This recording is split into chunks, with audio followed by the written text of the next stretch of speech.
Boa noite, queridos amigos. É com uma alegria imensa que nos encontramos aqui mais uma vez para que possamos, conversar por alguns momentos sobre os ensinos que a doutrina espírita nos traz, os amigos espirituais. E, claro, são ensinos que estão sempre alinhados com o Evangelho do Cristo, ele que é modelo e guia para todos nós. Então, tudo que a doutrina espírita nos traz, o legado dos ensinos da espiritualidade, é um legado de amor, que é o legado de Jesus para toda a humanidade. Ele que é, claro, governador do nosso planeta.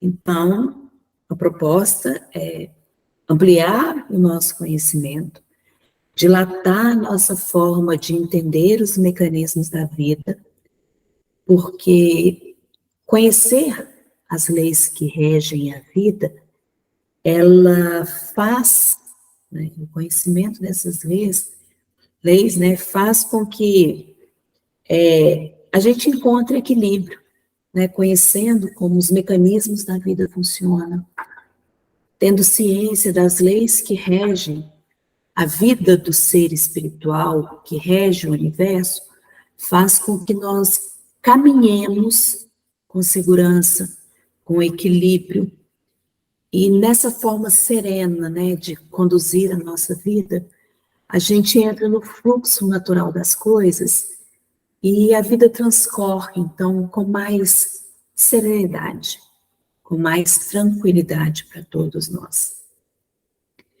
E compreendendo ainda esses mecanismos da vida, isso faz com que nós, tendo ciência de quem nós somos, esse conhecimento vai auxiliar profundamente a nossa evolução espiritual.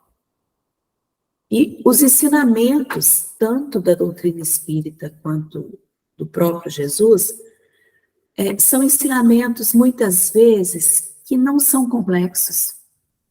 São ensinamentos simples, ensinamentos que nos detalhes, nas pequenas coisas, nos pequenos gestos, nas pequenas palavras, nos pequenos atos, eles vêm carregados de profundidade. Apesar de toda a singeleza, de muitas vezes nós desconsiderarmos muitos fatos que parecem insignificantes, quando não o são, isso faz com que nós percamos muitas vezes partes dos ensinos que são muito importantes.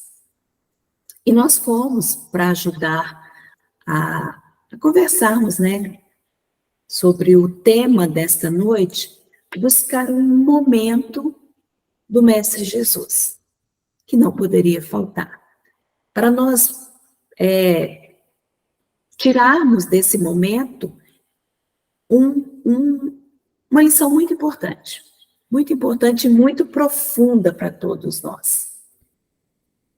Nós sabemos, que várias partes do Evangelho, ela é feita, elas receberam, aliás, títulos, Muitas partes, muitas passagens, muitas parábolas foram nomeadas, receberam títulos para identificar determinados momentos, determinados ensinos dentro dos evangelhos. E dessas passagens de Jesus está relatada no Evangelho de João e é conhecido como a mulher adúltera. O que está acontecendo neste momento, que isso é um fato que aconteceu com Jesus, não é uma parábola, é um fato. Jesus estava ali reunido, com aqueles que o seguiam, transmitindo os seus ensinamentos, conversando com aquelas pessoas, quando chega perto de Jesus um grupo de pessoas que estava trazendo uma mulher que foi flagrada, flagrada cometendo adultério. Então, essas pessoas entregam essa mulher para Jesus e fala para Jesus o que deveria ser feito com aquela mulher. Porque aquela mulher, ela, pela lei de Moisés, ela deveria ser apedrejada. Pelas leis do judaísmo, quando você era pego cometendo o adultério, você poderia ser apedrejado. Então, aqueles homens, aquelas pessoas, jogam aquela mulher na frente de Jesus e fala para Jesus o que ele orientava para elas fazerem. É claro que isso era uma cilada para Jesus, né? A gente sabe que eles estavam tentando criar armadilhas para pegar Jesus. Então, eles encontram esse momento, joga aquela mulher pega em flagrante, cometendo adultério, e fala para Jesus o que perguntam, né, para Jesus o que deveria ser feito dela. Jesus fica quieto. Primeiro momento, Jesus silencia. Inclusive, o evangelista João relata que Jesus parecia escrever alguma coisa, porque ele se agacha, ele escreve alguma coisa na areia, mas ele fica quieto. Mas aquelas pessoas insistem. Então, Jesus vira para aquelas pessoas e diz uma frase, né? Ele faz uma colocação que é muito conhecida de todos nós, que ele diz assim: quem dentre vós não tiver pecado, atire a primeira pedra. Olha qual que era a proposta de Jesus. Quem dentre vós não tiver pecado, atire a primeira pedra. Porque aquela mulher foi pega cometendo um pecado. Então, quem não tivesse pecado, poderia apedrejar aquela mulher. E olha que Jesus faz uma provocação para uma pessoa só. Bastava uma pessoa iniciar o apedrejamento para que os outros pudessem seguir. Que Jesus fala, você atira a primeira pedra se você não tiver pecado. Dando meio que abertura para as outras pessoas seguirem aquele que iniciasse o apedrejamento. E o que acontece neste momento?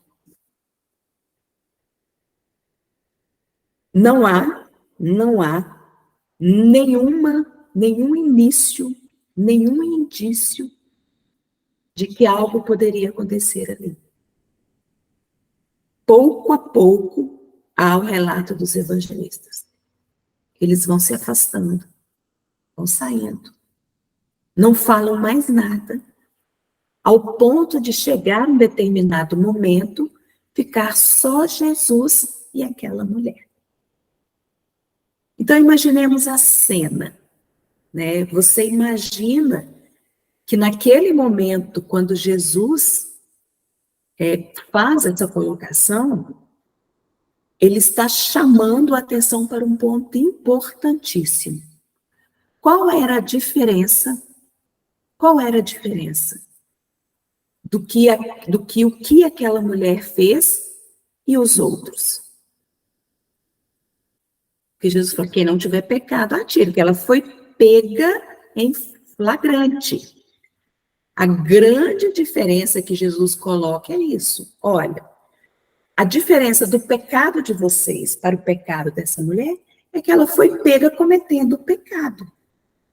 Então, quando Jesus fala que quem não tem pecado atira a primeira pedra, ele está convidando aquelas pessoas a mergulharem em si mesmas e refletirem no juramento que elas estão fazendo.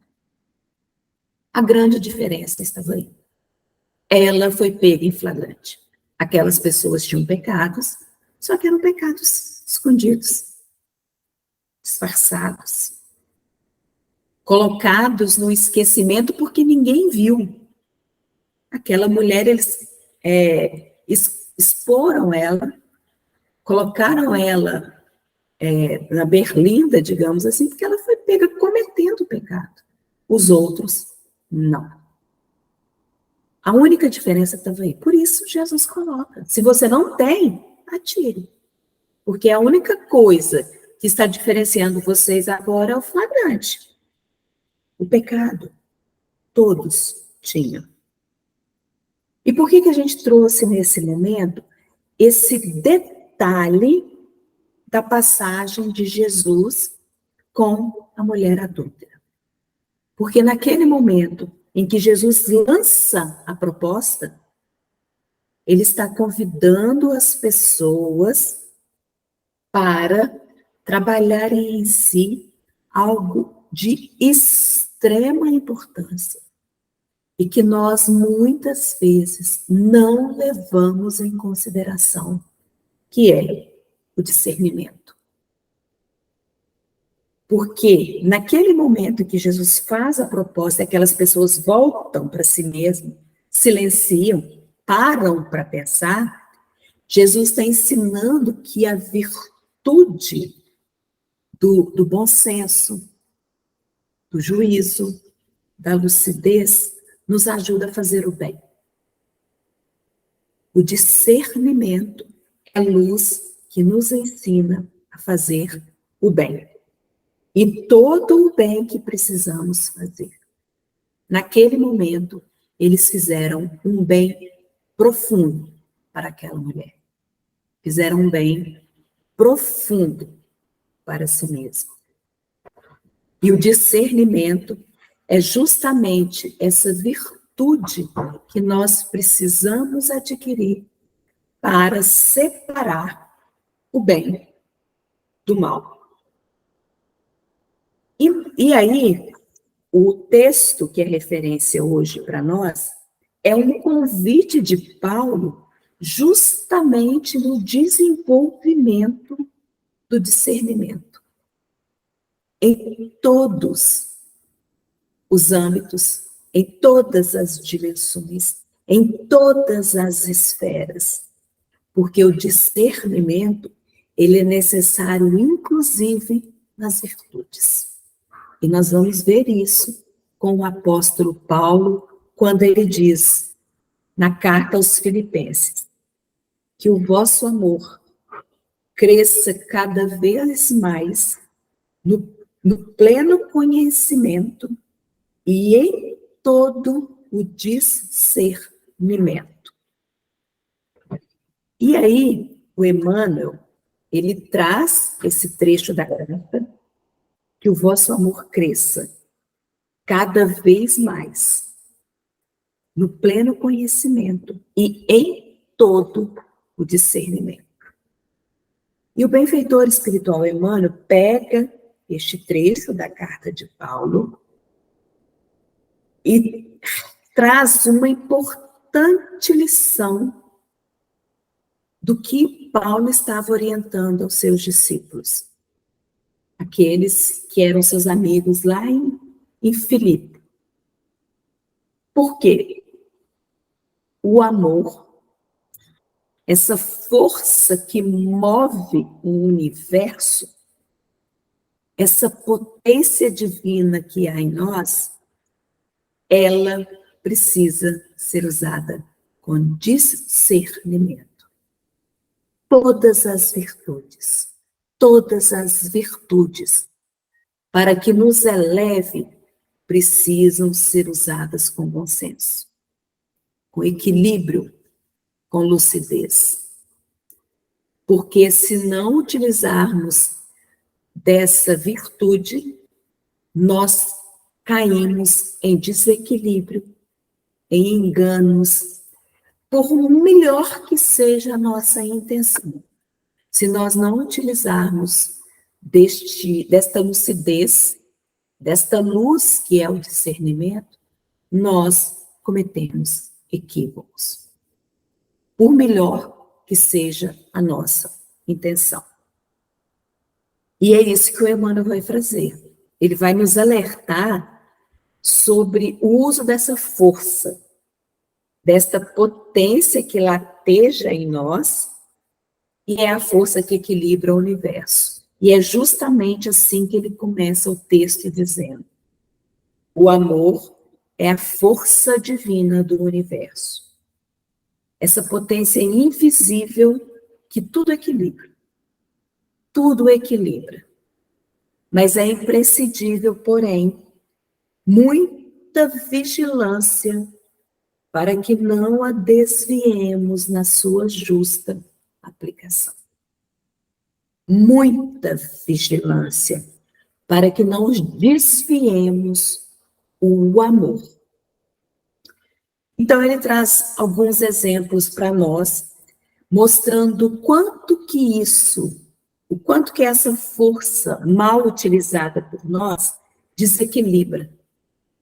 Quando nós não discernimos, não iluminamos, não clareamos, não tomamos cautela no uso dessa força.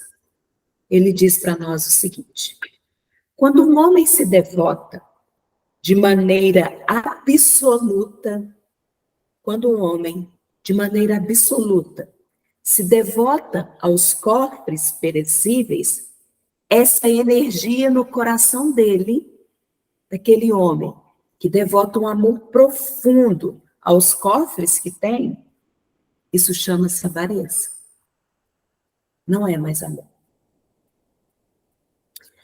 Quando o homem se atormenta de modo exclusivo pela defesa do que possui, julgando-se o centro da vida, no lugar em que ele se encontra, esta mesma força que é o amor, quando ele concentra toda essa força em si mesmo, isso se chama egoísmo.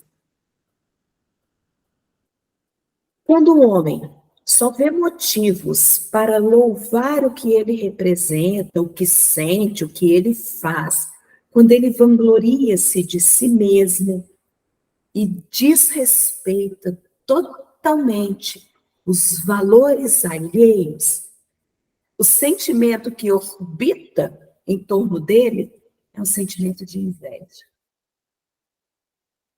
E aí diz Emmanuel, Paulo, escrevendo esta carta à amorosa comunidade filipense, formula em indicação de elevado alcance. Assegura que o amor que há em nós, ele deve crescer.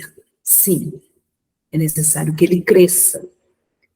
Mas que ele cresça em conhecimento, que ele cresça em discernimento, a fim de que nós, os aprendizes do movimento desta força chamada amor, possa aprovar somente as coisas que nos são excelentes. E aí diz Emmanuel, instruamo-nos, pois, para conhecer. Olha a importância do conhecimento. Olha a importância de nós aprofundarmos na compreensão das leis. Porque só a educação nos ajuda a discernir. A educação do espírito. A educação que faz com que nós escolhamos sempre a melhor opção. Principalmente em um mundo onde são muitas. São variadas. Chegam a todo momento. E muitas vezes nos leva a fazer escolhas por impulso. Por um movimento brusco, intempestivo, e aí o arrependimento. Porque não foi uma escolha feita de forma saudável, de forma educada. E é tão interessante essa questão do desequilíbrio desta força chamada amor, quando nós não a utilizamos de forma adequada, que há uma mensagem do espírito João de Brito, em uma obra magnífica chamada Falando à Terra. Olha que título interessante. Uma mensagem da espiritualidade para nós. Título do livro, Falando à Terra. Mensagem dos amigos espirituais para todos nós, através do grande médium Chico Xavier. E a mensagem do João de Brito diz o seguinte: o amor sublime impulso de Deus, é a energia que move os mundos. O amor tudo cria, tudo eleva, tudo transforma, palpita em todas as criaturas e alimenta todas as nossas ações. Olha o que João de Brito está dizendo. Que todas as nossas ações são movidas por esse sentimento divino. Só que desequilibrada, sem discernimento. Ele diz, por exemplo, o ódio é o amor que se envenenou. É o amor envenenado. É o ódio. A paixão é o amor que incendiou. O egoísmo é o amor que concentra em si mesmo, porque a pessoa egoísta, ela se ama, mas concentra toda essa energia em si mesma. O ciúme é o amor dilacerado, a revolta é o amor transviado, o orgulho é o amor que enlouqueceu, a vaidade é o amor que está iludido, e aí ele segue de muitas outras formas. E aí vamos, quando o amor está trabalhado com discernimento, com equilíbrio, é a fraternidade, é o amor que expandiu. A bondade é o amor que desenvolveu. O carinho é o amor que está enflorido. A dedicação é o amor que estende. O trabalho é o amor aprimorado. A renúncia é o amor iluminado. O amor é o clima do universo. É a religião da vida, a base do estímulo e a força da criação. Nesse ou naquele recanto isolado, quando se lhe retira a influência, reina sempre o caos. Com ele, tudo se aclara. Em suma, o bem, o discernimento, é o amor que se desdobra em busca da perfeição. E o mal é simplesmente o amor fora da lei. O amor. O mal é simplesmente essa força desequilibrada. Então, mostrando para nós, meus amigos, que até nos movimentos de virtude, até quando nós falamos de amor, e esse é o alerta de Paulo, é preciso discernimento. A fim de que o amor possa se manifestar de maneira frutífera, de maneira luminosa, essencial, a lucidez e o discernimento. Porque só quando nós tivermos consciência plena do que nós estamos fazendo, do que nos move profundamente, qual é o verdadeiro móvel das nossas ações, as circunstâncias em que a vida nos exige clareza, é que nós vamos poder compreender o quanto é necessário nós pararmos e refletirmos antes das decisões. Esse era o convite de Jesus naquele momento para aquelas pessoas. Se vocês amam a lei, porque eles amavam a lei, hajam com discernimento. Lembrem, todos têm pecado. A diferença foi o flagrante. Então, Jesus, naquele momento em que ele mesmo para, em que ele silencia, em que ele se aquieta, abaixa, reflete, ele está convidando as pessoas para este mesmo movimento, sem movimentos intempestivos, sem agressividade, sem violência, porque é essa lucidez que vai nos ajudar a fazer o bem em plenitude. E não são raras as vezes, em que a espiritualidade amiga, em que os amigos espirituais nos convidam ao discernimento. Cabe a nós fazermos as escolhas acertadas através do conhecimento. das leis, de quem nós somos, e mais ainda, dos momentos de reflexão, antes de tomarmos qualquer decisão. O Emmanuel diz que a natureza divina colocou tanto senso natural em nós, tanta bagagem, tanta capacidade natural em nós, que a própria mosca sabe onde está o açúcar. Isso é natural, é senso que nós temos, mas precisamos desenvolver, precisamos educar. E esse movimento que jaz em nós, está em nós.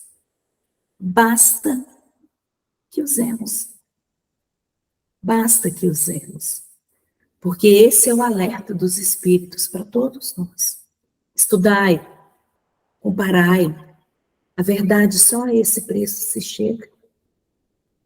Então, com cautelas, com critérios, para que atendamos ao conselho apostólico e cresçamos em valores espirituais para a eternidade.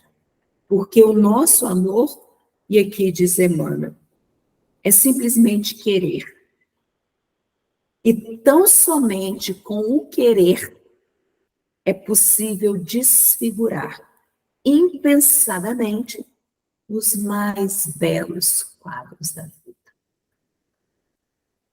Então, cresçamos em conhecimento, cresçamos em discernimento, para que o amor, esta força que move os mundos, se manifeste de forma equilibrada em nós, equilibrando a nossa alma e nos fazendo avançar cada vez mais na evolução de nós mesmos. Que Jesus esteja conosco, que possamos aprender sempre das lições do Mestre e usemos desta força que está em nós. Utilizemos da lucidez, do bom senso, do discernimento, que aclara, ilumina o bem, para que o bem seja bem feito. Que Deus esteja com todos nós e que possamos mergulhar no seu amor infinito. Muita paz a todos.